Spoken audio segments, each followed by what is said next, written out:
प्रभाग क्रमांक 4 मधून भारतीय जनता पार्टीच्या अ पॅनलच्या उमेदवार सौ वंदनाताई गायकवाड यांनी दणदणीत विजय मिळवल्यानंतर त्यांच्या समर्थकांनी जल्लोषात आनंद साजरा केला। बॉबी चौकात ढोल ताशाच्या गजरात गुलाल उधळत व फटाक्याची आतिषबाजी करत त्यांचे उत्स्फूर्त स्वागत करण्यात आले। यावेळी सौ वंदनाताई गायकवाड यांचे औक्षण करून त्यांना शुभेच्छेचा वर्षाव करण्यात आला। परिसरात भाजप जिंदाबादच्या घोषणांनी वातावरण भारावून गेलं होतं। त्यांच्या या विजयामुळे कार्यकर्त्यांमध्ये प्रचंड उत्साह पाहावयास मिळाला। या आनंदाच्या क्षणी त्यांचे पती अजित भाऊ गायकवाड यांनी दंड थोपाटत विजयाची सलामी दिली, तर उपस्थित कार्यकर्त्यांनी टाळ्याच्या गजरात त्यांना दाद दिली। या प्रसंगी अनेक पदाधिकारी, कार्यकर्ते व नागरिक मोठ्या संख्येने उपस्थित होते। सौ वंदनाताई गायकवाड यांनी मतदाराचे आभार मानत विकास कामांना प्राधान्य देण्याचा निर्धार व्यक्त केला। प्रभाग क्रमांक 4 मध्ये पॅनल टू पॅनल हा भारतीय जनता पार्टीचा विजय झालेला आहे, त्या संदर्भात काय सांगाल?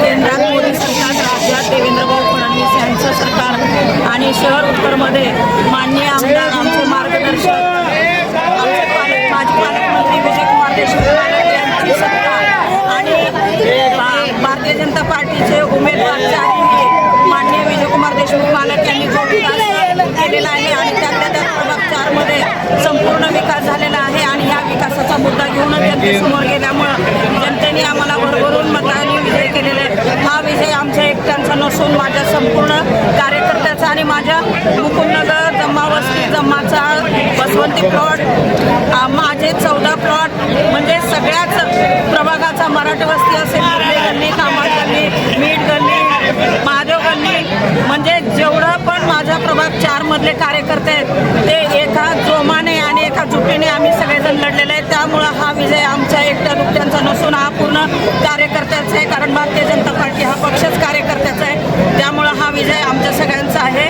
माझ्या कार्यकर्त्यांचा आहे आणि त्यातल्या त्यात अजित गायकवाड यांचा परिश्रम, जवळजवळ माझं लग्न झालं तेव्हापासून मी बघते आणि त्या यशाचीच पावती मला दुसऱ्यांदा भारतीय जनता पार्टीने तिकीट दिलं आणि सगळ्यात जास्त लीडनी मी निवडून आले। यामध्ये श्रेय फक्त माझ्या नवऱ्याचं असणार आहे।